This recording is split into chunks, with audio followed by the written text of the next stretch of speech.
You're listening to Confessions of a Bookkeeper, where we look at businesses through the eyes of their books. My name is Mark, your Chief Bookkeeping Officer, and I spent years cleaning up and reviewing some, let's say, interesting books.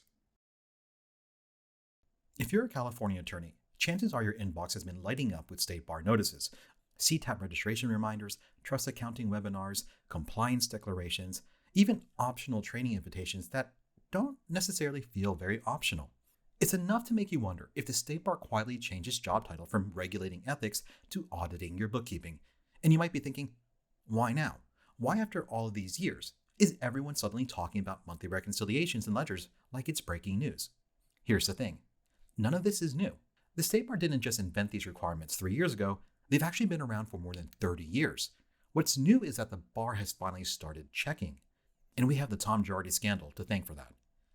To really understand why this rule exists, you've got to go back to the early 1990s. The trust account record-keeping standards weren't written on a whim.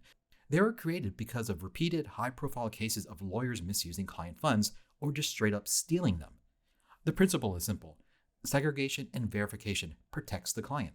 When you mix client funds with your own, or when you skip reconciliations, you're opening the door to error, or even worse. That's where the theory of reconciliation came from.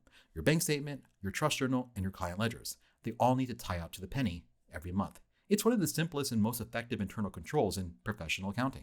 So when California rolled out these standards in 1993, it was the profession's way of saying, we can police ourselves.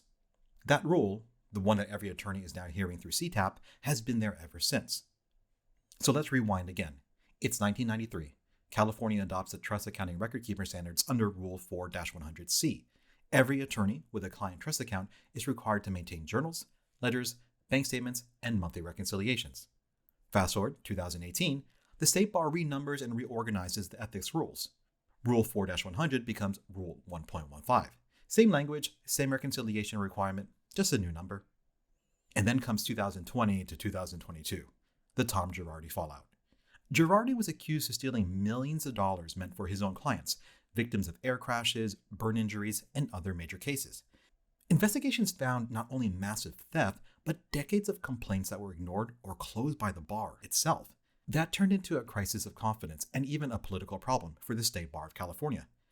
Back in 2023, the bar rolls out CTAPP, Client Trust Account Protection Program. The program wasn't created to add a new rule, it was built to enforce an old one. CTAPP gave the bar something it never had before, teeth.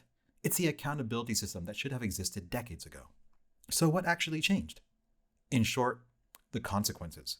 Before CTAPP, compliance with trust account standards was basically an honor system. You were supposed to reconcile monthly, but unless someone complained or you're audited, no one would check. Now you've got to register your trust accounts, complete a self-assessment, and attest every year that you're compliant. And if the bar asks for proof, your ledgers, your journals, and reconciliations, and you can't produce them, well, that's not a suggestion, that's a violation. Thousands of attorneys have already been suspended for not completing CTAPP reporting. That's how seriously the bar is taking it. So why does it feel new? Here's the funny part. Most practicing lawyers today were admitted after 1993, meaning the rule has been in place your entire career. But for decades, enforcement just didn't happen. Lawyers were told to reconcile monthly, but it wasn't part of the professional culture. And a lot of firms just handed down the same outdated workflows, client trust templates, or QuickBooks setups that weren't truly compliant. The result? A profession that assumed its bank statements were close enough until the Girardi scandal turned close enough into a reputational crisis. So yeah, Bill Clinton's first year in office, that's how long this rule has been around. And if it hasn't been on top of mind all these years, we get it. Because let's be honest, unless you're a large firm with an in-house accounting staff, most attorneys never had the luxury of someone who lived and breathed trust accounting standards. Big firms can afford to dedicate personnel, training, and software just to keep up with reconciliations and compliance. They can even send their accounting staff to every new CTAPP seminar. But what about everyone else? What about the solo attorneys or small partnerships? You're juggling client work, case management, filings, payroll, and now the state bar is asking you to learn something completely different from your discipline. A discipline that sits closer to bookkeeping than it is to law. And it's not optional anymore, because every year when you attest to CTAPP compliance, you're not just signing a form, you're putting your law license on the line. We understand how that feels.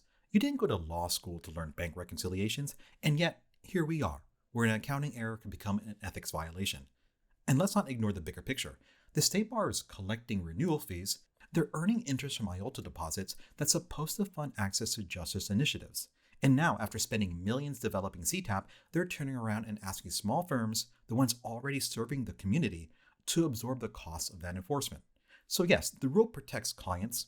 That's not up for debate. But I think it's fair to ask, if compliance becomes so burdensome that the small firms can't afford to stay open, are we really improving access to justice? Or are we quietly shrinking it? Because most lawyers are good people. They're not mismanaging funds. They're not trying to skirt ethics. They're trying to serve their clients and stay afloat. And that's why we exist here at Chief Bookkeeping Officer. We bridge that gap between compliance and practicality, helping law firms stay in line with the rules without drowning in them. Our role isn't to lecture, it's to lighten your load. To take something that's complex, time-consuming, and high stakes, and turn it into a process you can trust every month without losing sleep. So yes, the rule has been around since 1993, but maybe now, finally, the support to follow it properly is too.